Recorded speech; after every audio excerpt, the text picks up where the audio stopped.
Everybody. I'm Linda Solomon Wood. I'm the editor-in-chief of Canada's National Observer and your host today on Conversations. I'm thrilled to have with me today, I'm thrilled to have with us today, the new leader of the Green Party, Annamie Paul. Annamie, welcome. Oh, it's so wonderful to be here. Thank you for having me. So let's dive right in. We have a lot of ground to cover and only an hour to cover it in. So Annamie, the Green Party was able to turn out some of the largest numbers ever in this last by-election for the new leader, for the leadership race and for your by-election. So what does that mean for the future of the Green Party of Canada in your mind? I hope that it means that the future is bright. I was very, very encouraged to see first the number of people that chose to engage with our leadership race. We had a huge upsurge in people joining the Green Party. And most of them, when you talk to them, it really wasn't even for a specific candidate. They just said they were really, they just thought this was the time to engage with the party.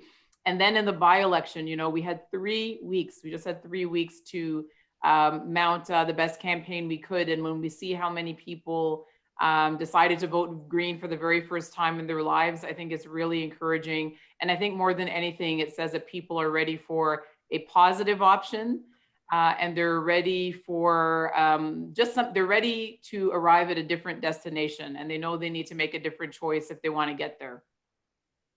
Thank you. And tell us more about your immediate goals and how and what has to happen for you to achieve those. I would say that maybe a week ago, my immediate goal was a good night's sleep. and I'm not joking. You really become aware of how basic and essential your needs are when you're deprived of them. So now that pretty much is sorted out, the by-election is over. My focus really is very much on using this opportunity, the opportunity you get in a party when you have a new leader, to really spread the word, to encourage people to take a fresh look at the Green Party of Canada, to begin a conversation about where we believe as a party the country should be headed. And so I'm doing that. And then, of course, just getting to know our fantastic team who works in Ottawa.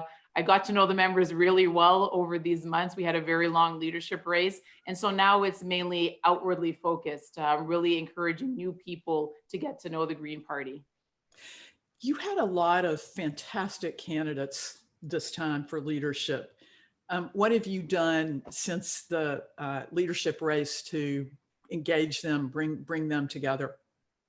Well, I've spoken to them. That was one of my first, one of my, let's say, on the to-do list where you talked about immediate goals. One of them was to really make it clear to our membership and to the general public that while we had a really vigorous race and, a very vigorous exchange of ideas, and some of them quite different, that we really were going to come together as a party. And that's very much the case. We are doing that. I'm very hopeful that many of them will run as candidates in the next election, and some of them will be involved in our shadow cabinet as well. So, we've had great conversations. I have actually 2 more. I just noticed in my calendar, I have 2 more planned for next week, 2 follow-up conversations with candidates I've already spoken with since the race ended. Mm-hmm.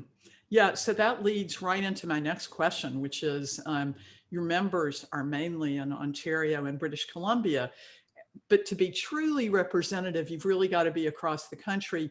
How are you going to grow members across the country, and is it a priority for you?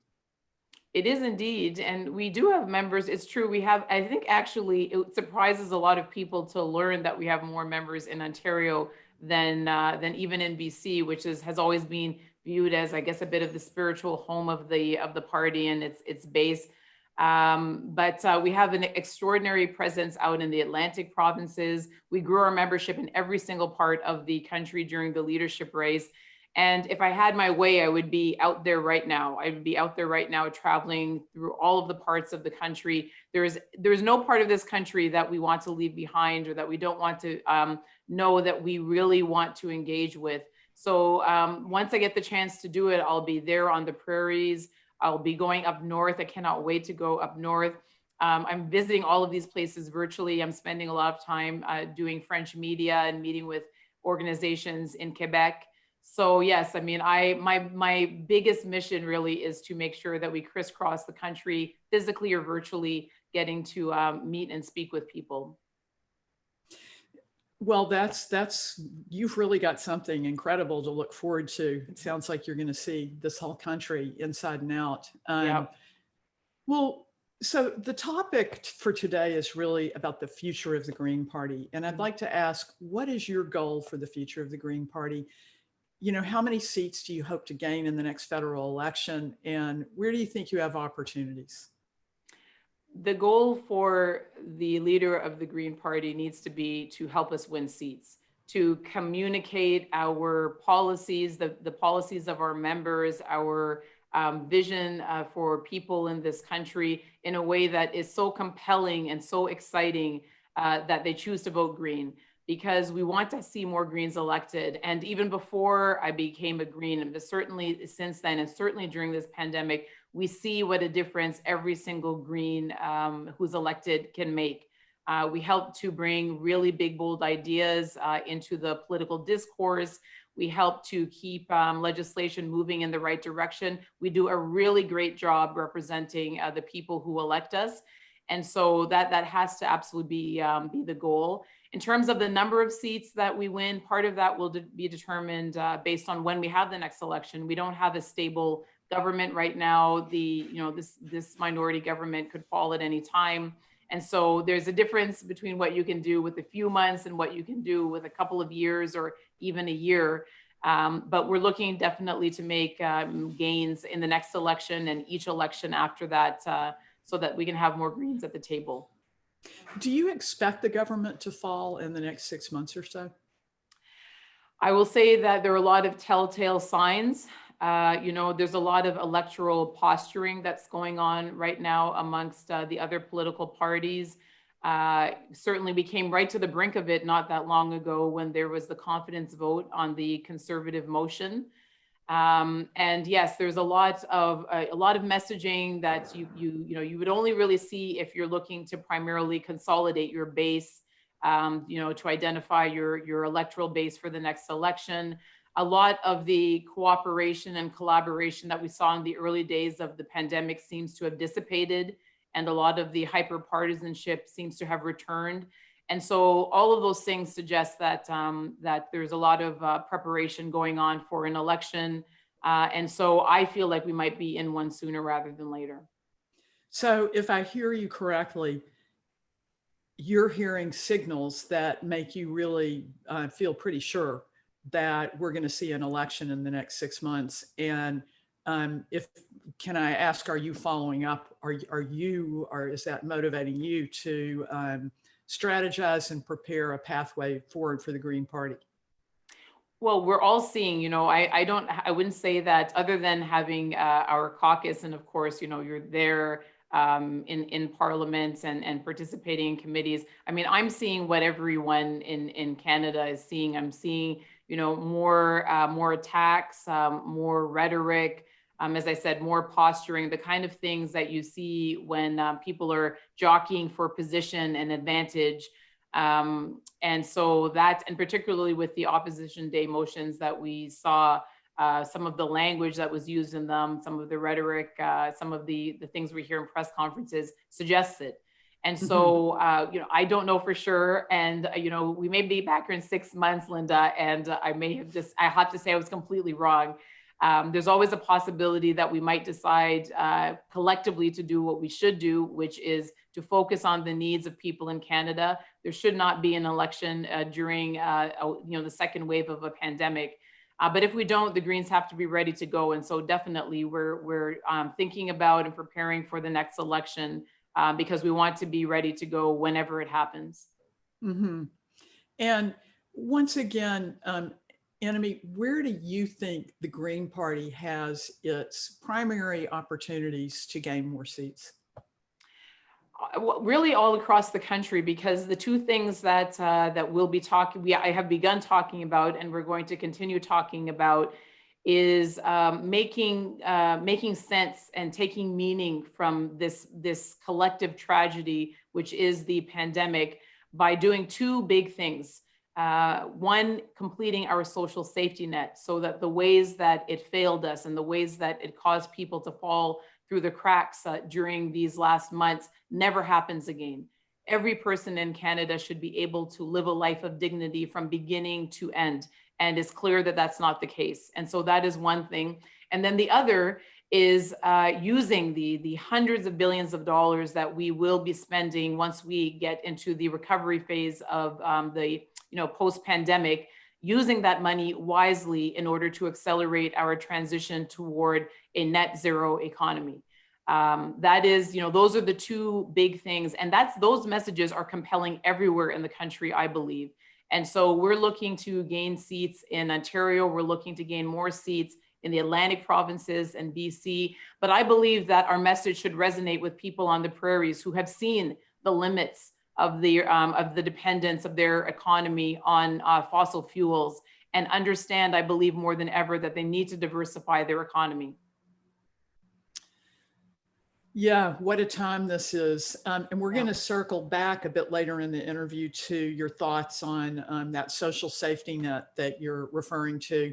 But I wanted to talk with you. I wanted to throw a question at you about a topic that's of huge concern to our readers, which is fossil fuel infrastructure and the expansion of that. And I happened to notice on Twitter that you tweeted that you were really disappointed the government was urging Joe Biden to reconsider canceling Keystone XL. And you said countries have to focus on building green economies that are going to create jobs for the future, and that Biden understands that. You said urging him to reconsider Keystone is a failure of leadership. And I just wondered, what will the Green Party of Canada's policy be going forward towards fossil fuel infrastructure, whether it's Keystone, Kinder Morgan, or gas pipelines in British Columbia or Quebec? We don't want to see any new pipelines built. We've been very clear for a long time about our opposition to that pipeline development, as well as the TMX, Coastal GasLink as well. These, again, as you summarized the tweet very well, this is about looking toward the future. We really have the chance of a lifetime to do what is necessary, on the one hand, to protect life on our planet by reducing our emissions, and at the same time to create the jobs of the future, to create the economy of the future, one that recognizes the finite resources of our planet. And it is, every time I hear our government talking about really the past, these are industries that are in an irreversible decline, as opposed to investing in the technologies and the jobs in the green sectors that are going to produce the jobs of the future. I just think it's such a wasted opportunity. And it's one of the main reasons that we couldn't support the speech from the throne back in September. Well, sorry, in October. I apologize. In October. Yeah. Right.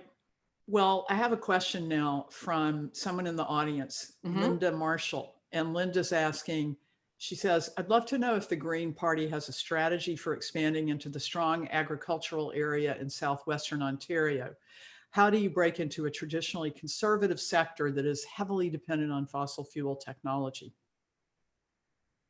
By offering alternatives. One of the things that I said during the leadership race, and I'll continue to say, and I believe that Greens believe this very strongly, is that it's really not reasonable, it's really unfair to demand that regions that are heavily dependent on extractive industries, for instance, that they stop that without providing them with the infrastructure and without an alternative. And so, the region, the southwestern region, for instance, in farming country, I was actually speaking with someone else about this today. They're very heavily affected by our changing climate, by extreme weather events, by flooding, by drought, all of these things. And so they see firsthand, and before most of us, the harbingers of the devastation that we're risking. And so that's one reason our message should be compelling, but it should also be compelling because we have a plan. We have a plan for providing the infrastructure and the services that are needed to provide alternatives to the jobs that are available now. And we have a plan for converting our entire economy in a way that allows their lifestyle to be more sustainable without being dependent upon fossil fuels. So I think that there are votes to be got there. Can you break down for us a little bit that plan and what the components of it are? The plan to which part? That's a big, the plan for converting. Yeah, converting like fossil fuel. Well, maybe I'll just talk about, I'll use this as an opportunity to talk about the acceleration toward a net zero economy and some of the components of it. That plan. That plan, okay, Yeah. Great. That's the one. I love talking about that. So, we know what some of the components should be. And we, as I said, we have this extraordinary chance coming around the corner because we are going to have the money to do it as well. So one part of it certainly is carbon pricing. The carbon tax and rebate, or some people call it carbon fee and dividend, is absolutely part of it because we know that it's one of the most efficient ways to help us get to net zero. Deep retrofits is another. A very significant percentage of our greenhouse gas emissions come from buildings. And so doing the deep retrofits that are needed will help us to reduce emissions. Creating a renewable energy coast to coast to coast electricity grid is another part of it. And I will just also mention, let's just say creating green infrastructure, whether it's charging stations or rail networks, all the things that support a green economy. Investing in clean tech. This is an industry that's expected to be a $3 trillion a year industry by 2030. And then investing in renewable energies. Canada can be a world leader in clean tech and in renewable energy if we invest in those fields. And we know that those produce far more jobs per $1 million invested than those invested in the fossil fuel sector.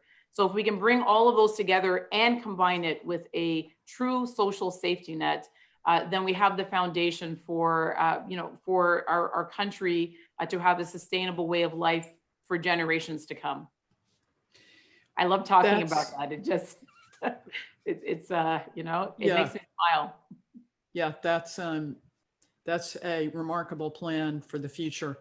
And how will the Green Party be pushing for legislation on the guaranteed livable income, which you spoke about earlier, you referred to, and which you've made a cornerstone of the party's platform? Great question. And sorry, one last thing that I forgot to mention before, but I've been talking a lot about these days are carbon borders or carbon tariffs, carbon border adjustments. That's definitely part of the plan too. And we have a partner in the Biden administration on that one. In terms of guaranteed livable income, I would say that for all of the things that I'm describing, Linda, what we really want to see is a cross-partisan consensus. I don't want this to have to be a fight between us and any of the other parties. I want us to do what we have done at various moments in our history and in a way that has created more safety and security for people in Canada. I want us to come together and agree that this is the right thing to do. And I would say that we've never been closer to that than we are now, rather. We know that the Liberal caucus, in their most recent caucus retreat, they identified a guaranteed livable income as their top policy priority. Really? We know that the NDP has also called for a guaranteed livable income. We also support it. I believe that the Bloc also will support it. And so that's wonderful. We've never been so close. Now we just have to have the political leadership to get it over the finish line. We were really disappointed, again, not to see it in the speech from the throne, especially because the Liberal caucus supports it. And so I want to hear this government talking about it. And if they don't, I really, at a certain point, you have to say, please make place for the people who are part of the consensus that it should happen. Why do you think they're not talking about it, Annamie? I think part of it again is that we have a couple of things. First, I believe that there.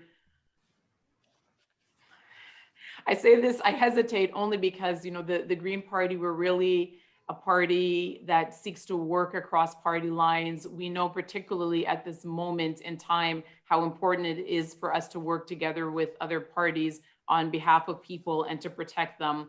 That being said, I think that there is just a lack of vision. There's a lack of courage to do the thing that has not been done before. It's safer and easier to do the things that have previously been done. To do a guaranteed livable income, it would take negotiation with the provinces. It would take a thorough review of our existing social programs. It would take a certain level of collaboration. And it just seems easier perhaps not to do any of those things. And it would also take, again, ideas. You need to have the capacity to have big ideas. And unfortunately, in general, our party structure, it tends to stifle big ideas. And so I think that's one of the reasons that it wasn't in the speech from the throne. And I think it's one of the reasons that, you know, again, we need more Greens elected because we're not afraid of those big ideas. Let's drive down into that a little bit more. How do you pay for a guaranteed livable income? It's an excellent question. You know, we know that there. First of all, let's be clear that there are a number of models.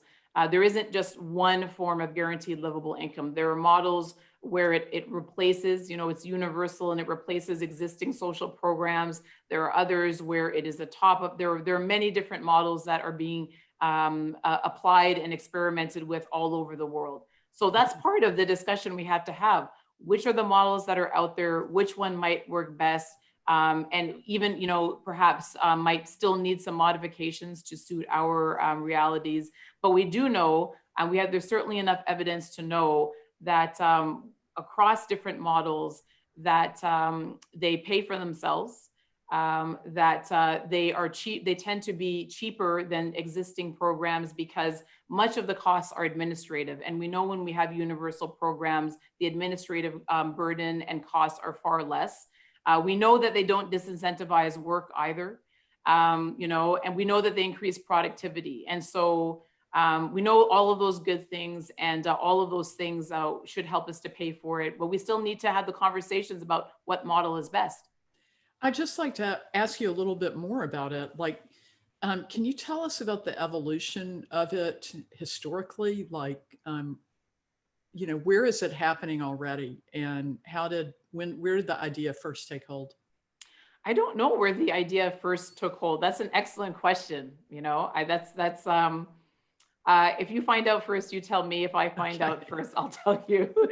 But I do know that it's a model that is being, again, there are cities within the United States, there are states within the United States, Finland, Spain, where I lived for a while. They brought in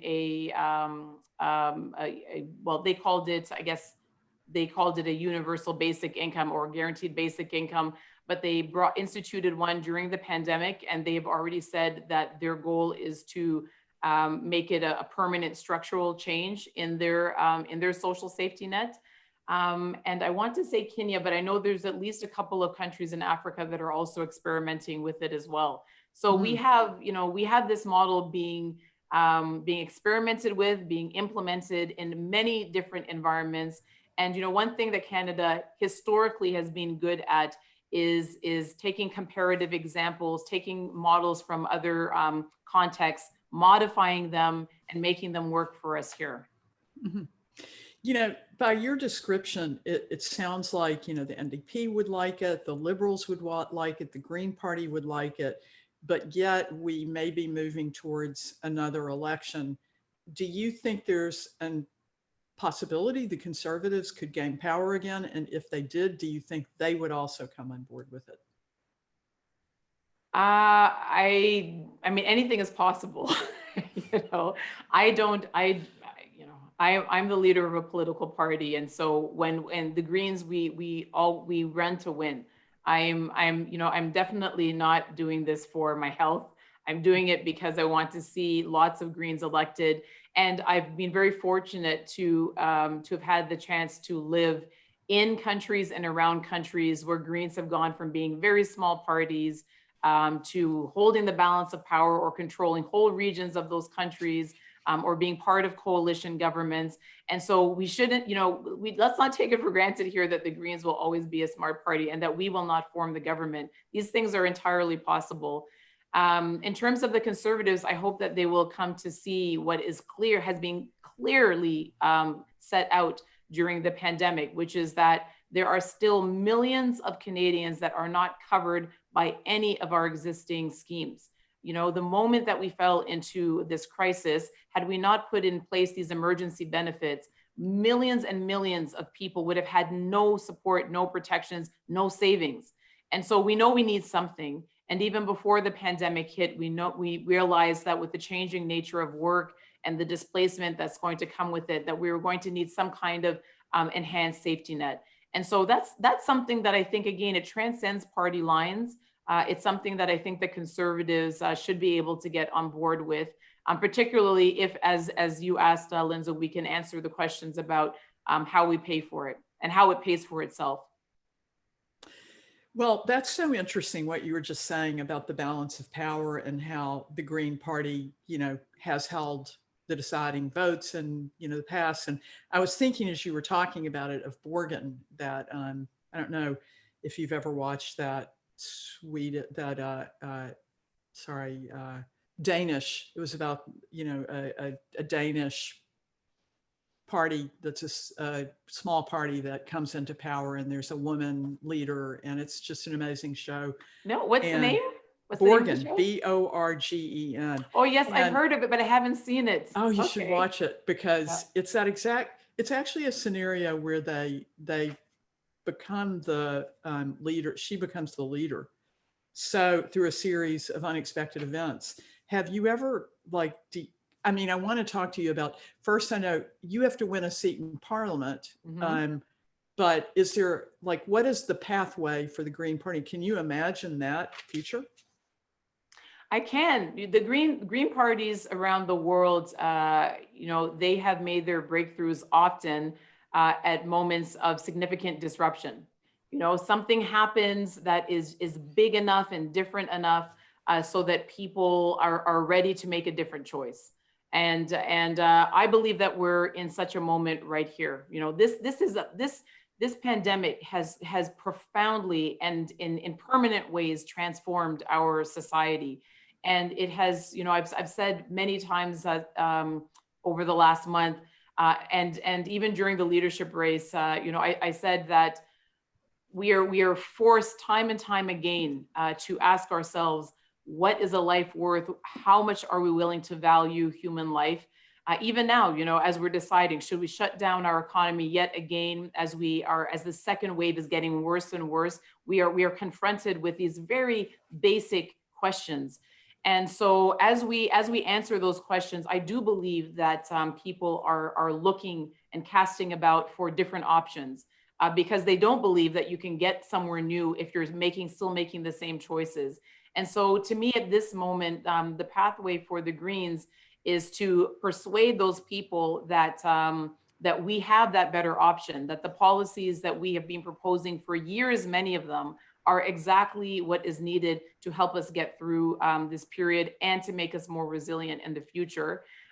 Just get them excited again about politics. Inquiring minds want to know, how are you going to get a seat? How are you going to win a seat in Parliament? And can you really be effective without a seat? Well, it's how I get a seat is I run somewhere and win. It's actually pretty. there's no magic formula. You find a seat. You're invited to run in the seat. It depends again, Linda, when we have our next election. You know, if it happens soon, then I'll be running in the general, and I'll find a seat and I'll run in the general. If not, then I would run in a by-election. But it's important for people to remember that we've had lots of leaders of our federal parties across our history that are elected as leader without a seat.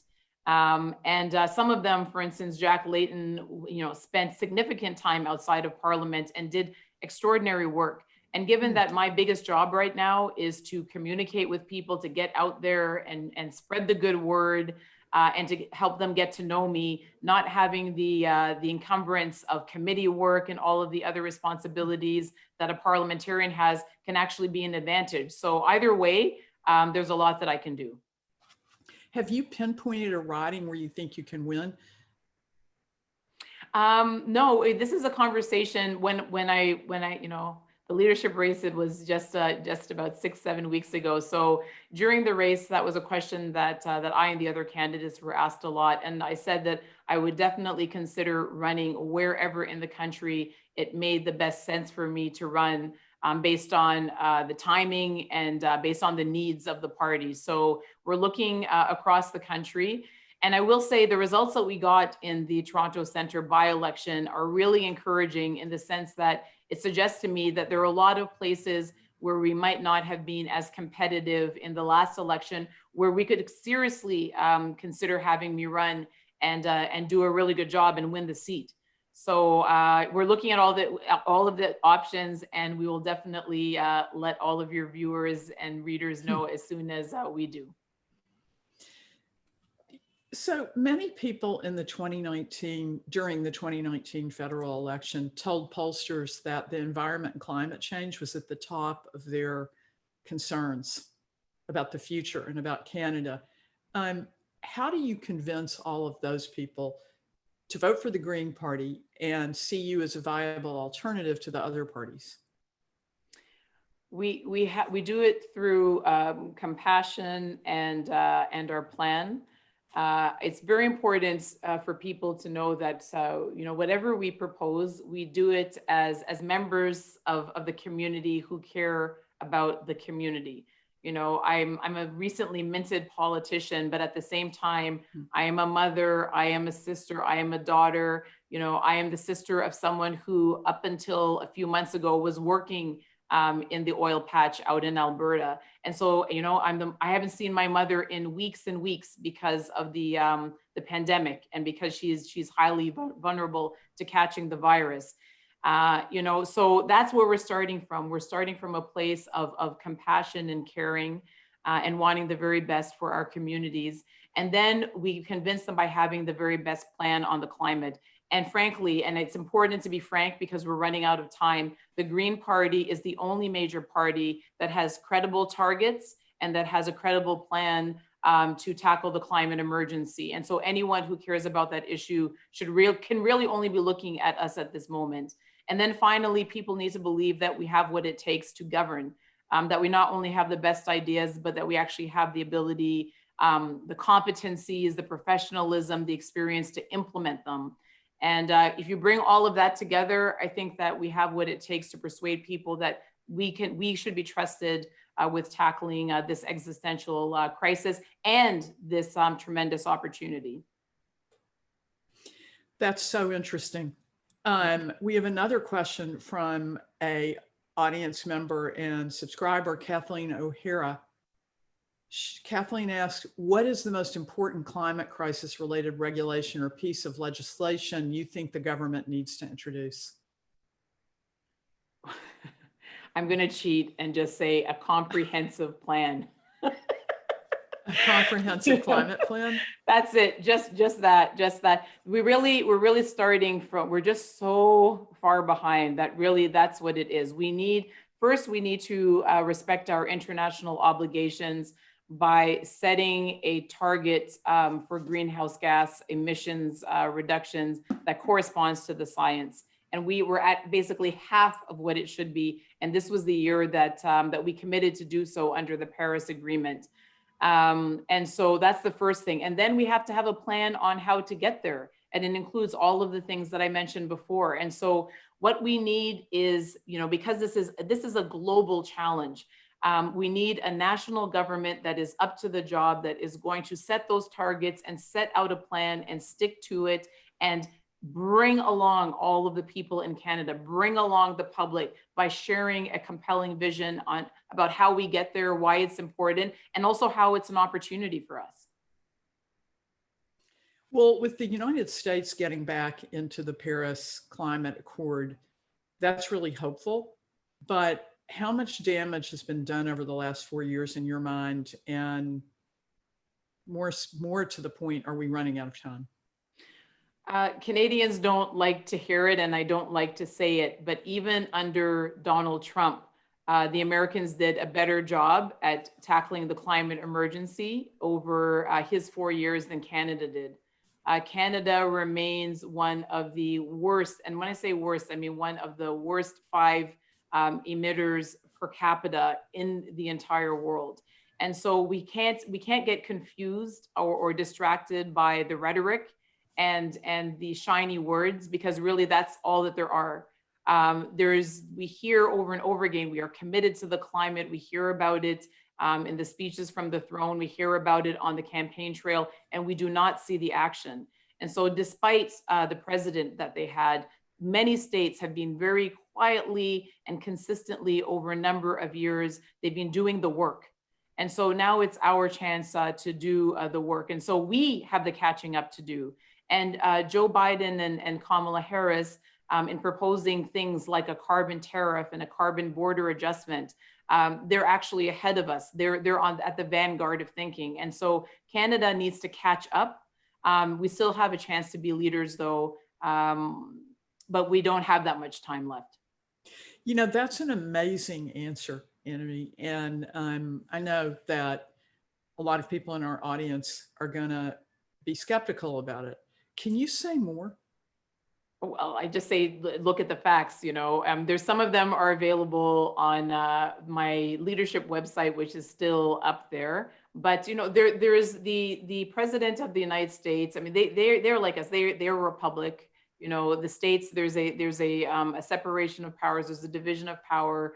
The states have much more flexibility to control you know, let's say decisions that impact the emissions rates for their particular state than one would imagine. And so even though we tend to focus on the national level of politics in the United States, California has been doing extraordinary things. California participated with Ontario in cap and trade many years ago. There are many states that are far ahead of us in terms of clean tech. And where they've already begun their transition away from fossil fuels. So we shouldn't, you know, we sometimes you need to dig down a little bit because we do have a myth here in Canada that we actually are leaders on the climate, or that we're cleaner than the United States, and we are not. And so we need to be honest with ourselves about where we're at so that we can get to where we want to be. Isn't a big part of where we're at that we have a province that is sitting on such a large oil reserve? It's hard to imagine leaving a resource in the ground, but you know, the resources that we have and the expense that it costs us to extract it, particularly now that the price of oil has dropped significantly. Makes it the opportunity cost very high. You know, it's becoming very hard to even find investors to invest in our you know, the oil sands, for instance. And so, you know, we needed to do our economic diversification a long time ago, particularly in the regions that are heavily dependent upon you know, extractive industries. It was very negligent of successive governments, both provincial and federal, not to begin that economic diversification. And we're seeing the pain that it causes now. And I would only remind people in Canada about our experience out on the East Coast when the cod fisheries collapsed. You know, that was another region where people were told it'll go on forever. How could we leave any cod in the sea when there's so much of it and it's a limitless resource and we're making money? And then it collapsed, and people's lives were ruined and communities were displaced. And I do not want to see that happen out on the prairies. There's no reason for it to happen given the talent of the people out on the prairies. So let's make sure that it doesn't. Annamie, our reporter in Ottawa, Carl Meyer, wrote a story yesterday about how an oil regulator, can't remember which one, but I highly recommend everyone read that story, gave BP a green light on offshore drilling off the eastern coast in an environmentally sensitive marine area. And, you know, there's been problems out there with leaking, you know, offshore drilling, leaking into the ocean and, you know, near sensitive marine reserves. What do you think about that? And what is your reaction to that? I'm not happy about that, Linda. It does not make me happy. It should not make anyone happy, you know. And as I said, we need to make sure that regions that are heavily dependent upon fossil fuel extraction, that they have credible, viable alternatives. It's not enough to vilify the workers, particularly the workers in those fields, when those are the jobs that are available, when we haven't spent the money that we should have putting in place the infrastructure that could support other kinds of work. You know, I mean, if you're in an area that's, you know, you're in a rural, remote community and there's no proper broadband, how do you entice other industries to come up there, you know, or there's no transportation services. So that's one thing. We have to make sure that there are credible alternatives that are offered. And this is the time to make those kind of infrastructure investments that allow those credible alternatives to be there. And then we really have to, you know, we just have to have, as I said, the political leadership to do what is needed, which is to leave the resources in the ground in order to protect the planet, and to use the money, instead of doubling down on those kind of investments, use that money more wisely and invest in the sectors that have a future. You know, that again, that comes down to political leadership, and it's what we're missing right now. If you could get the Liberals and the NDP in a room and they would grant you one wish, what would it be?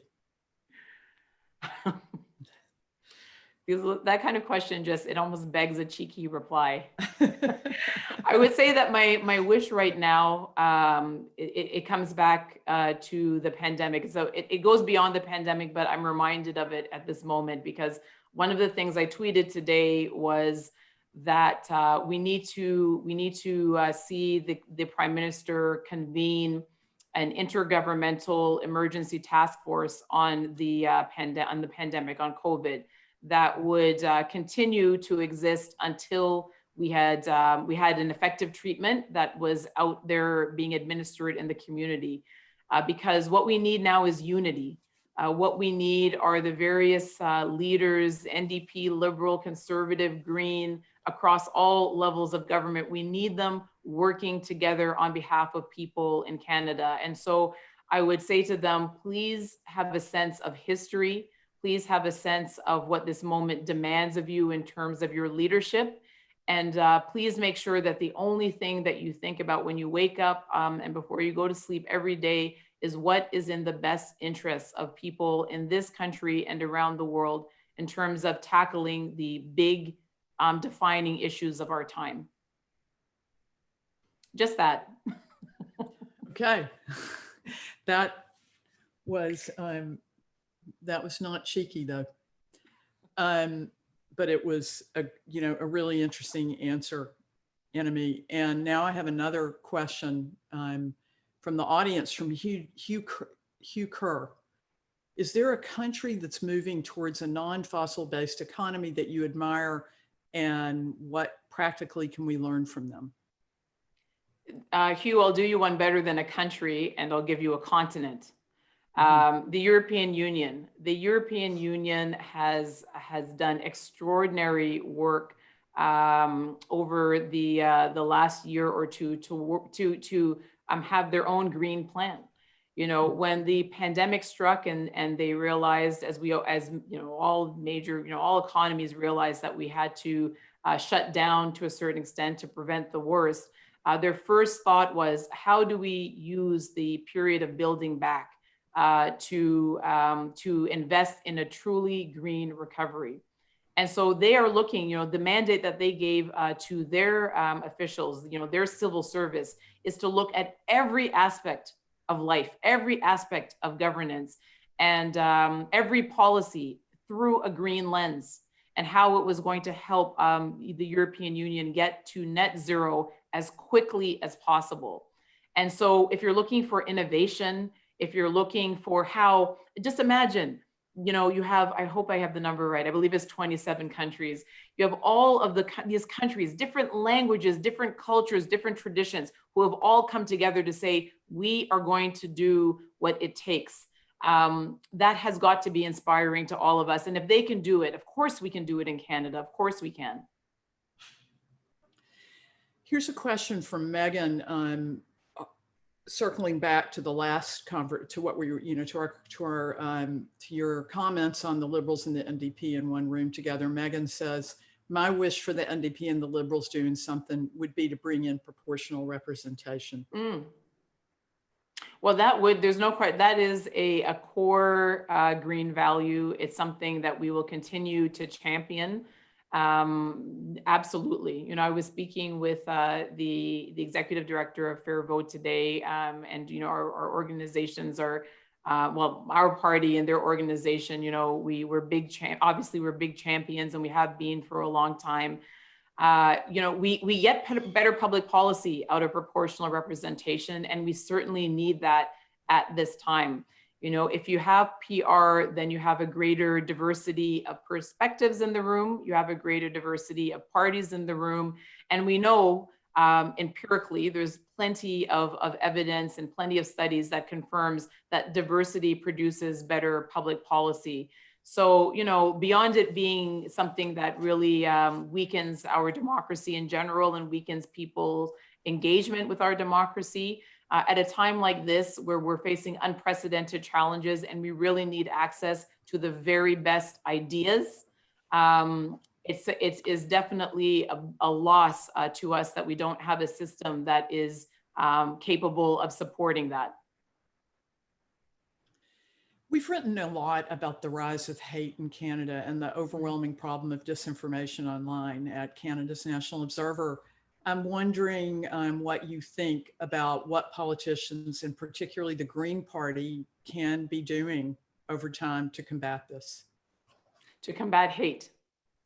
Hate and disinformation. And disinformation, yes. You know, this is very tricky, and of course, part of this, you know, part of what government can do, the Green Party as a political party can help government to do, is to really regulate.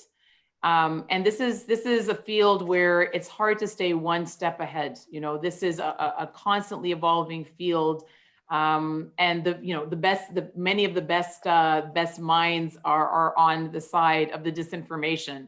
But we need to do what we can to make sure that we are properly regulating those who are spreading that disinformation. We also need to educate the public. You know, there is a certain amount of personal responsibility that comes, and public education that comes with preventing disinformation. And in terms of hate, the thing that I always say about hate is that it has to be called out whenever and wherever it happens, because silence emboldens the hate. You know, whether you're talking about an individual or an algorithm, if they see people not responding or responding positively to it, both of them are encouraged. And so we need to have every person taking a personal responsibility and a personal stake in naming and calling out hate wherever and whenever they see it. Do you think the government is doing enough to regulate in Canada? No, the government isn't. I know that that there are conversations happening about that. I know that there is. I do believe this is one of those things where there is, a cross-party consensus that more needs to be done. again, it's always about getting it done. You know, it's about recognizing it and then having, let's say, the policy ideas that can help to combat it. And that comes back to what I was saying before, which is that people in Canada really need to ask themselves, as we enter into the next election cycle, which are the parties that you can count on for producing those big, bold, evidence-formed ideas to tackle these unprecedented challenges. Because we have not been here before. We have not had to think about, cyberbullying is something that's relatively new. This pandemic is new. The climate change is new. Artificial intelligence, automation. We're not going to solve any of those things with the old ideas. And so if you've lost the habit of generating those ideas, then you have a problem. And so the Green Party has those ideas, and we need to be electing more people that feel comfortable in a space of innovation. So the Green Party would be in favor of more regulation to fight disinformation and hate online? Absolutely, absolutely. You know, there is we've seen in many different ways over the course of this year the limits of a self-regulated market. And it would be absolutely, we see that it has been and would continue to be folly to leave the tech giants to regulate themselves. Their business model is premised upon, let's say, occupying vacuums, regulatory vacuums until they're filled and monetizing them. And so we understand that, and so we have to react. We have got to limit and reel in the worst excesses of those companies and of the market. There's no question that is one of the primary roles of government. For anybody on the chat on who's listening in who wants to know more about this issue, I highly recommend Shoshana Zuboff's book, Surveillance Capitalism, which, for just a really incredible context about this issue. I want to ask you, Annamie, what are your hopes for the future on a personal level?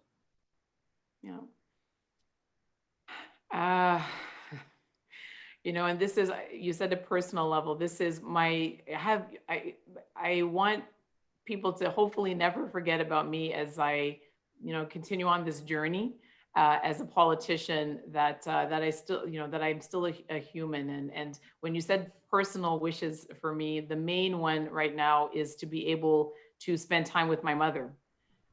Because my mother is 84 and, she's in good health, but, again, she has the usual, health concerns that an 84-year-old would have. And it makes it very dangerous for her to spend time with her children.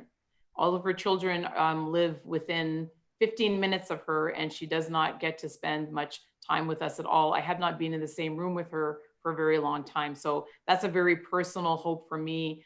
Those are the kind of things that drive my work. My hope for the future, for both for us in Canada here, but also for all, for the global community, is really that we learn the lessons from this period that we're living through, and that we do honor to all of the sacrifice, all of the loss, all of the death that has occurred over these past months, by ensuring that the society that we create together out of the ruin is one that is much stronger, much more dignified, much more respectful of our planet. And we say resilient a lot, but it is the word that has to be used. We need to be able to weather these periods better, because we're going to be here again. So that's my hope. I assume you're referring to climate change when you say we're going to be here again, or is that a more well, general? it's yes. I mean, part of our planet has already warmed, and some of the impacts of climate, our warming climates, are here, and they become permanent, and so there's a certain amount of adaptation. But no, we're going to face challenges as big as this one again. Whether it's the pandemic, or, as I mentioned before, whether it's the changing nature of work, because of artificial intelligence or automation, whether it is changes wrought by our changing climate, we are going to be in the grips of crises again. And it's a question of how we weather them. It's a question of how well we protect each other, how much we value human life.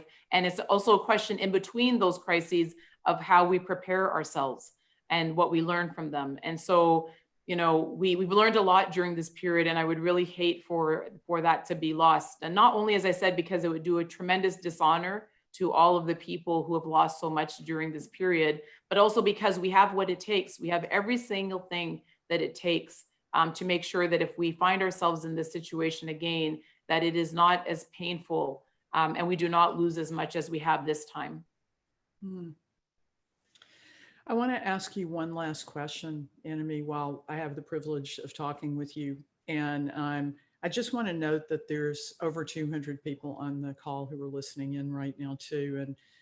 And I wanted to ask you, what is the most important thing that we need to know about you that hasn't been written yet? That's the first time I've been asked that question. Oh my goodness. The most important thing, I really don't, I do not know. It's a question that I will reflect on and answer. Something to know about me though, that I don't think that I've mentioned much, but I guess, you know, it's not the most important thing probably, but it's something to know. And something that I hope people will keep me very honest about, which is that if I do not know the answer, if I am not sure, I will just say so. You know, I do not have all the answers. I did not magically get a box of them the day that I won the leadership. And so where I don't know the answer, I hope that I will always be humble enough to say, I don't know, and then use all of my skills and experience to go out there and get it. So Linda, if you send me a tweet and ask me that question in a week or so, I hope to have an answer for you. Okay, well, I'm going to do that. I promise. Okay, and I just want to thank you so much for your time tonight. This has been a wonderful conversation. And I want to thank all of our subscribers for joining and those who support Canada's National Observer. And I want to just say, invite you all to our next segment, which is the last of this season and of the year, which will be with the Mother Jones leader, Monica Bauerlein, who is just so brilliant, and her colleague, Steve Katz, who's the publisher. Mother Jones is one of the leading progressive investigative magazines in the United States, and their colleagues, we work with them on the climate desk. They are really remarkable in the way they approach journalism and they approach politics. And the topic is courage. So I hope you'll join us on December 3rd for that. And for any of you that are new to Canada's National Observer tonight that may have come through the Green Party of Canada, check us out. We do a lot of climate and environment coverage. Climate change as central to our mission. It's why I started National Observer 5 years ago. It is what I'm motivated by. It's what our reporters are writing about a lot of the time. We have some of the best columnists and thinkers writing for Canada's National Observer across the country. And so I really invite you to check the site out. If you like it, please subscribe. And our news is reader funded. So is this podcast. So if you feel like donating, we'd really appreciate it. So thank you again, Annamie, and everyone. Stay safe, stay well, and I look forward to being with you again soon. Good night, everyone. Good night, everyone. Thank you so much, Linda. It's been a pleasure.